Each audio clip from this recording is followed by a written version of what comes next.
Mesdames et messieurs, je me tiens ici aujourd'hui devant vous au nom des autorités du canton de Vaud comme présidente du gouvernement vaudois. Il est inhabituel qu'un canton s'engage dans un référendum contre une loi fédérale et nous ne le faisons pas ici à la légère. Ce dont il s'agit aujourd'hui avec la création d'un passeport numérique en main privée, c'est une attaque contre la souveraineté de l'État. Il y a dans le fond assez peu de liens symboliques qui existent dans une démocratie entre citoyens et son État. Les actes d'état civil et les papiers d'identité en font partie. Seul l'État, contrôlé démocratiquement, peut établir avec confiance l'identité d'une personne. Reconnue comme individu avec des droits, cette personne peut ensuite s'adresser aux administrations publiques, aux communes, aux cantons, pour demander des prestations, pour faire valoir ses droits. Quand on passe une frontière internationale, on se sent protégé par le passeport à croix suisse qui atteste notre identité et on peut faire confiance aux autorités qui l'ont délivré. Dans le monde numérique, soumis à une concurrence internationale féroce, dominé par de grands groupes quasi monopolistiques, il est essentiel que les citoyennes et les citoyens puissent aussi avoir pleinement confiance dans l'entité qui atteste leur identité et leur permet de franchir les frontières numériques. Lorsqu'on aura un accès électronique à ses documents fiscaux, à son dossier électronique du patient, à son dossier judiciaire, voire peut-être un jour au vote électronique, c'est par l'intermédiaire d'un identifiant numérique que l'on y accédera. Nous devons pouvoir garder le contrôle démocratique sur l'attestation de cette identité, car c'est cela, mesdames et messieurs, la souveraineté. Malheureusement, la loi fédérale sur les moyens d'identification électronique attaque cette souveraineté en confiant la tâche publique, la tâche régalienne, de délivrer ces passeports numériques à des sociétés privées, mues évidemment par le motif du profit. Il s'agit d'un abandon de souveraineté incroyable, à l'heure même où les demandes se multiplient de la part de tous les partis, de tous les citoyens, pour que l'État assure la protection des citoyens dans le cyberespace.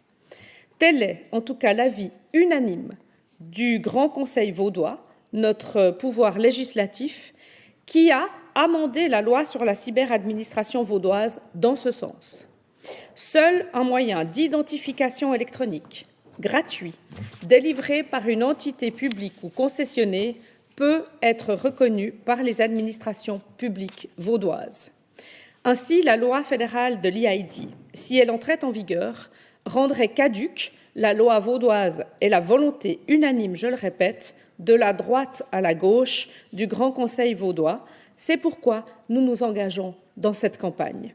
Mais je souligne que cet engagement pour défendre la souveraineté démocratique dans l'espace numérique n'est pas une opposition au progrès technologique, ni d'ailleurs au fait que des entreprises privées soient actives dans ce domaine. Le canton de Vaud, du fait de sa loi sur la cyberadministration, a déjà commencé à délivrer des moyens électroniques d'identification sécurisés. Nous souhaitons pouvoir avancer rapidement dans le développement des technologies d'identification électronique. Pour cela, nous sommes convaincus que la confiance des citoyens, de tous les citoyens, doit être acquise et que seul l'État peut jouir de cette confiance dans la délivrance des identités. La loi sur le e-ID le reconnaît d'ailleurs, puisque, en dernière instance, c'est bien la police fédérale, la FEDPOL, qui devra effectuer la vérification des identités. Et en cas de monopole ou de faillite d'un des prestataires privés, c'est bien la Confédération à qui reviendra la tâche de garantir les identités électroniques. Dès lors, pourquoi passer par de multiples intermédiaires privés? Ces intermédiaires obligent à la constitution de toute une bureaucratie de la compétition, de la régulation et de la surveillance du marché qui sera très coûteuse pour les autorités publiques et qui d'ailleurs ne réglera, en tout cas la loi ne dit rien de la question du coût que ces autorités, comme les cantons, auront à supporter pour reconnaître les différentes ID privées. L'arrivée de ces acteurs privés ouvre de plus la porte à des possibles monétisations des données des citoyennes et des citoyens helvétiques.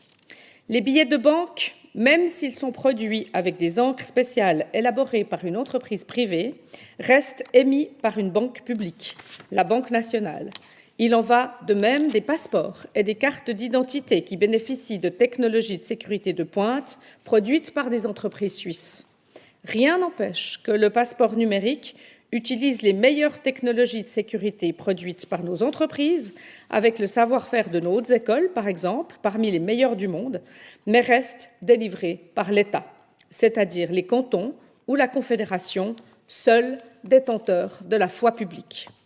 Parce que pour le canton de Vaud, la souveraineté numérique est essentielle afin d'assurer la cohésion au sein de la population, de ne pas créer de fractures numériques et de s'assurer que le progrès technologique bénéficie à l'ensemble de la population, nous vous appelons à voter non à la loi fédérale sur le passeport numérique privé.